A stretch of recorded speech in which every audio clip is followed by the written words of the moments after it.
Hello kids, good morning to all. Today we are going to discussing about a new story, Arunima Sinha, a brave soul. ಮಕ್ಕಳೇ, ಇವತ್ತಿನ ದಿವಸ ನಾವು Arunima Sinha A brave ಸೋಲ್ ಎಂಬ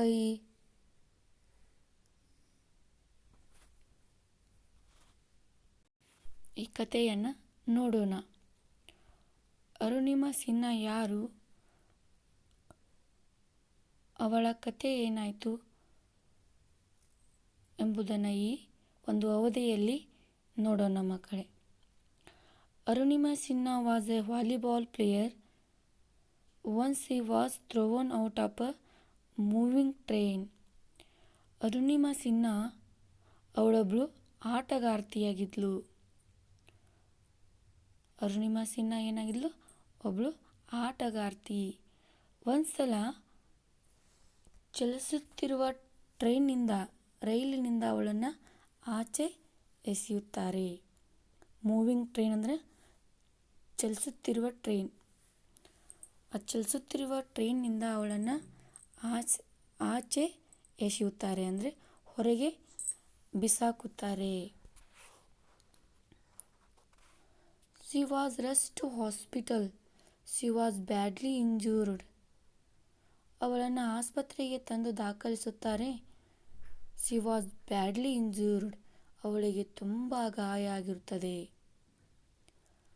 Doctors saved her life, but they had to amputate her left leg below the knee.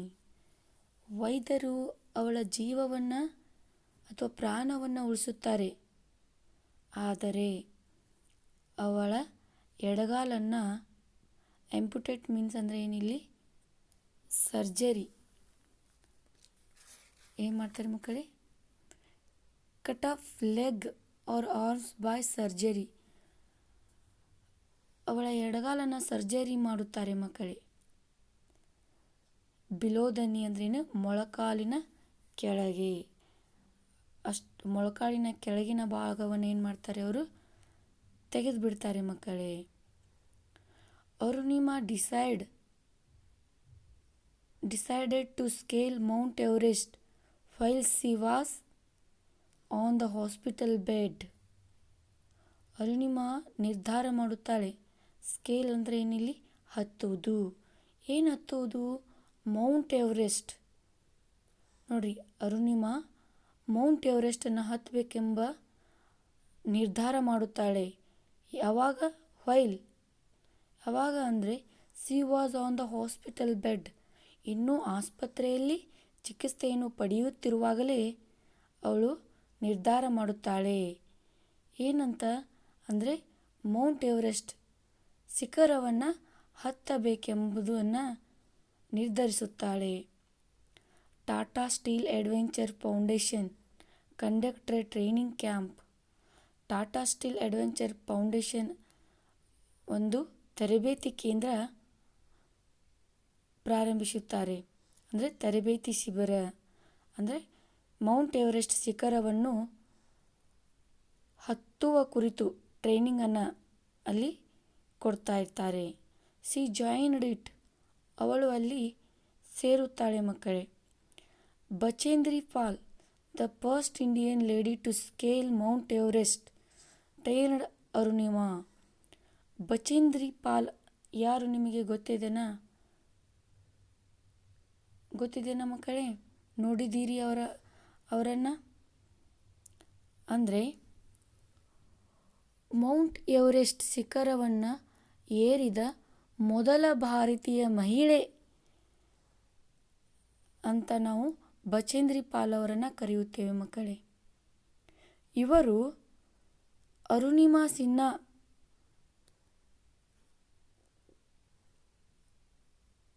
ಅವಳಿಗೆ ತರಬೇತಿಯನ್ನು ನೀಡುತ್ತಾರೆ ಮಕ್ಕಳೇ.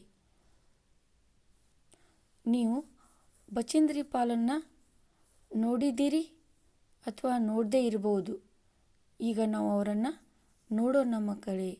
ಒಂದು ಚಿಕ್ಕ ವಿಡಿಯೋದ ಮೂಲಕ ಅವರನ್ನು ನೋಡೋಣ. ಓಕೆ.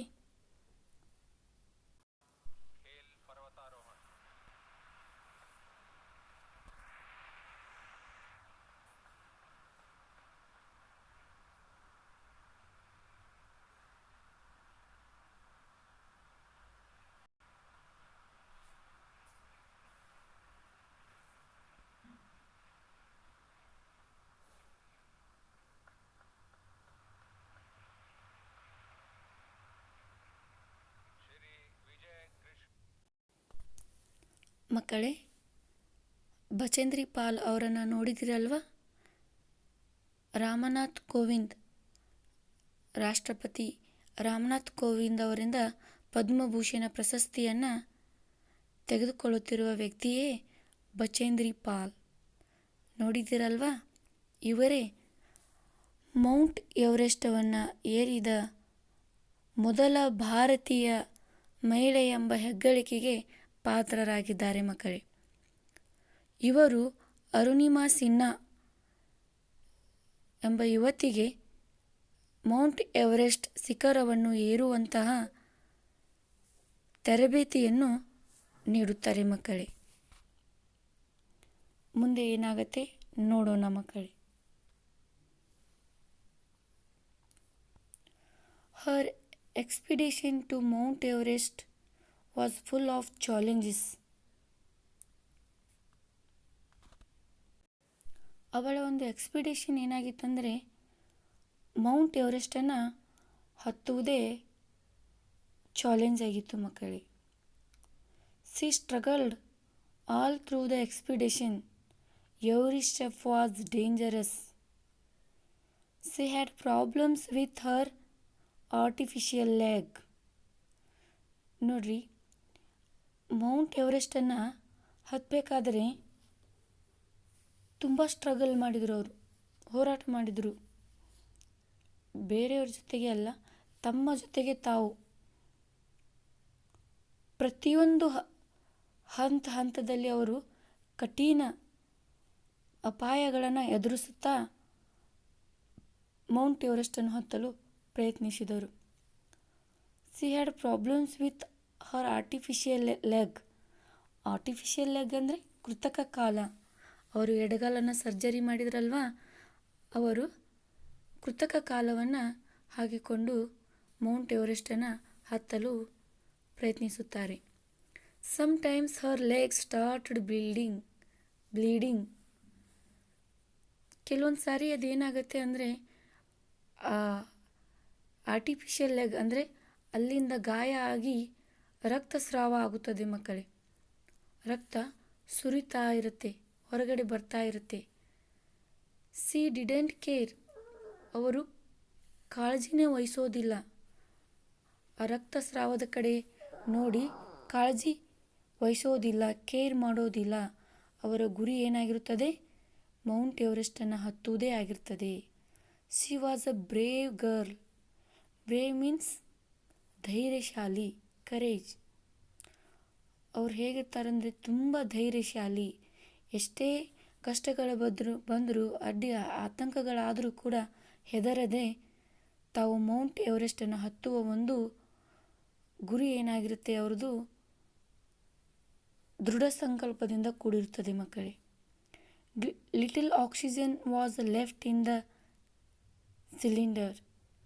ಅವರ ಒಂದು ಸಣ್ಣ ಆಮ್ಲಜನಕದ ಸಿಲಿಂಡರ್ ಕೂಡ ಏನಾಗಿರುತ್ತೆ, ಮುಗಿದಿರ್ತದೆ ಮಕ್ಕಳೇ.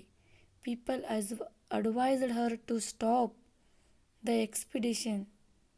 ಅಲ್ಲಿರುವಂಥ ಜನರು ಉಪದೇಶ ಮಾಡುತ್ತಾರೆ, ಬೇಡ ನಿಲ್ಲಿಸು, ತುಂಬ ನಿನಗೆ ಗಾಯ ಆಗ್ತಾ ಇದೆ, ಬೇಡ ನಿಲ್ಲಿಸು ಅಂತ ಒಂದೇ ಸಮನೆ ಅವರಿಗೆ ಉಪದೇಶ ಮಾಡ್ತಾ ಇರ್ತಾರೆ. ಆದರೆ but she was not ready to give up her attempt. ಆದರೆ ಅವರು ತಮ್ಮ ಪ್ರಯತ್ನವನ್ನು ಬಿಡಲೇ ಇಲ್ಲ. ಗುರಿ ಮುಟ್ಟುವ ತನಕ ತಮ್ಮ ಪ್ರಯತ್ನವನ್ನು ಮುಂದುವರಿಸಿದರು ಮಕ್ಕಳೇ. C continued the expedition. ಹಾಗೆ ತಮ್ಮ ಗುರಿಯನ್ನು ಮುಂದೆ ಇಟ್ಕೊಂಡು ಆ ಶಿಖರವನ್ನು ಹತ್ತಲು ಮುಂದುವರಿಸುತ್ತಾರೆ ಮಕ್ಕಳೇ. At last she reached the top of mount Everest. ಕೊನೆಗೆ ಆ ಮೌಂಟ್ ಎವರೆಸ್ಟದ ತುದಿಯನ್ನು ತಲುಪಿದರು. A girl with an amputated leg had scaled mount Everest. ನೋಡ್ರಿ, ಎಂಪುಟೆಡ್ ಮೀನ್ಸ್ ಅಂದರೆ ಏನಿಲ್ಲಿ ಅಂಗವಿಕಲ ಅಂದರೆ ಸರ್ಜರಿ ಮಾಡಿರ್ತಾರೆ ಕಾಲಿಗೆ. ಹೀಗಾಗಿ ಒಂದು ಕಾಲನ್ನು ಅಂದರೆ ಮೊಳಕಾಲಿನ ಕೆಳಗಿನ ಭಾಗವನ್ನು ಅವ್ರು ಏನು ಮಾಡಿರ್ತಾರೆ, ಕಳೆದುಕೊಂಡಿರ್ತಾರೆ. ಹೀಗಾಗಿ ಅವರನ್ನು ಎಂಪುಟೆಡ್ ಲೆಗ್ ಅಂತ ಹೇಳಲಾಗುತ್ತದೆ. ಇಂಥ ಒಬ್ಬ ಮಹಿಳೆ ಕೃತಕ ಕಾಲವನ್ನು ಧರಿಸಿಕೊಂಡು ಮೌಂಟ್ ಎವರೆಸ್ಟವನ್ನು ಏರಿದಂಥ ಏಕೈಕ ಮಹಿಳೆ ಎಂಬ ಹೆಗ್ಗಳಿಕೆಗೆ ಪಾತ್ರರಾಗಿದ್ದಾರೆ. What an achievement indeed. ನಿಜವಾಗಲೂ ಎಂಥ ಒಂದು ಸಾಧನೆ ಎಂದರೆ ಈ ಒಂದು ಕಥೆಯ ಮೂಲಕ ನಾವು ನೋಡಿ ತಿಳಿದುಕೊಳ್ಬೇಕು ಮಕ್ಕಳೇ. ನೋಡಿ, ನಾವು ಏನು ಮಾಡಬೇಕು ಅಂದರೆ ಒಂದು ಗುರಿಯನ್ನು ಇಟ್ಕೊಳ್ಬೇಕು. ಆ ಗುರಿದತ್ತ ನಾವು ಏನು ಮಾಡಬೇಕು, ಪ್ರತಿ ಕ್ಷಣ ಪ್ರತಿದಿನ ಅದರ ಕಡೆ ನಾವು ಗಮನ ಹರಿಸಬೇಕು ಮಕ್ಕಳೇ. ಪ್ರತಿದಿನ ನಾವು ಅಭ್ಯಾಸದಲ್ಲಿ ನಿರಂತರವಾಗಿ ಸಕ್ರಿಯವಾಗಿ ತೊಡಗಿ ಅಭ್ಯಾಸವನ್ನು ಮಾಡಬೇಕು.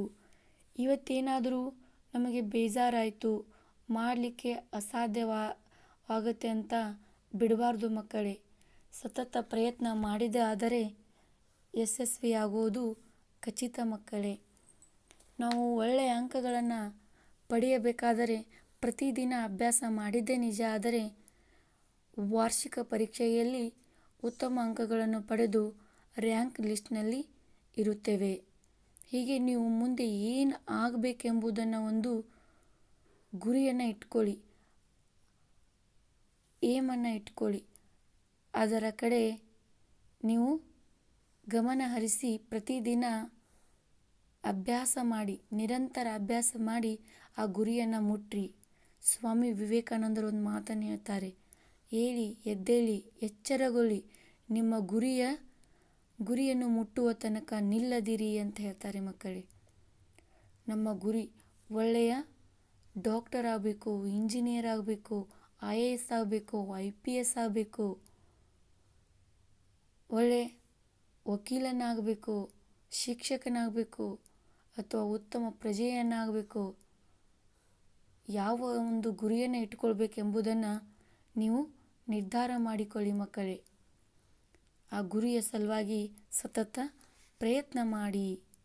ಓಕೆ, ಈ ಒಂದು ಪಾಠದಿಂದ ಅಥವಾ ಈ ಒಂದು ಕಥೆಯಿಂದ ನಮಗೆ ತಿಳಿದು ಬರುತ್ತದೆ ಮಕ್ಕಳೇ, ಕಠಿಣ ಪರಿಶ್ರಮದಿಂದ ಎಲ್ಲವನ್ನೂ ಗೆಲ್ಲಬಹುದು ಎಂಬುದು ತಿಳಿದು ಬರುತ್ತದೆ ಮಕ್ಕಳೇ. ಓಕೆ, ನೀವು ಅರುಣಿಮಾ ಸಿನ್ಹಾವನ್ನು ನೋಡಿದ್ದೀರಾ? ಅವಳು ಯಾರು? ಯಾವ ಊರದವಳು? ಅವಳು ಎಷ್ಟು ಕಠಿಣ ಪರಿಶ್ರಮವನ್ನು ಮಾಡಿದಳು? ಯಾವ ರೀತಿ ಮೌಂಟ್ ಎವರೆಸ್ಟನ್ನು ಹತ್ತಿ ಪ್ರಶಸ್ತಿಯನ್ನು ಗೆಲ್ತಾಳೆ ಎಂಬುದನ್ನು ಈ ಒಂದು ಚಿಕ್ಕ ವಿಡಿಯೋದ ಮೂಲಕ ನೀವು ನೋಡೋಣ ಮಕ್ಕಳೇ. Okay, Born again, Arunima Sinha. One step, take one step at a time. Don't give up. I think we should turn back. The slope is too difficult. The mountain loomed before them.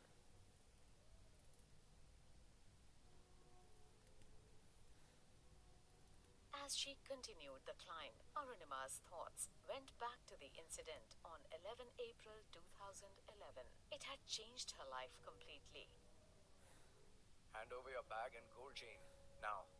She felt defenseless in the general compartment of the Padmavati Express traveling from Lucknow to Delhi. Born and brought up in Ambikanagar in Uttar Pradesh, she was going for an examination to join the Central Industrial Security Force or CISF. Arunima looked at her attackers. Why should I give up the precious little that I have to these robbers? She thought.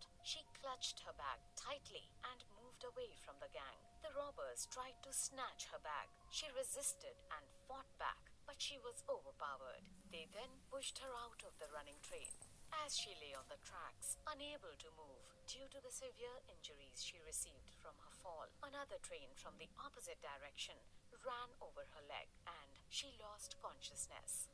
Locals rushed her to a hospital where the doctor had to amputate her left leg just below the knee to save her life. A week later, she was moved to the All India Institute of Medical Sciences, AIIMS, where a Delhi-based company provided her with an artificial leg free of cost. It was during those long days of recovery at AIIMS that Arunima first thought of achieving the almost impossible task of climbing Mount Everest. When she wasn't struggling to walk using her artificial leg, she spent her time listening about mountaineering.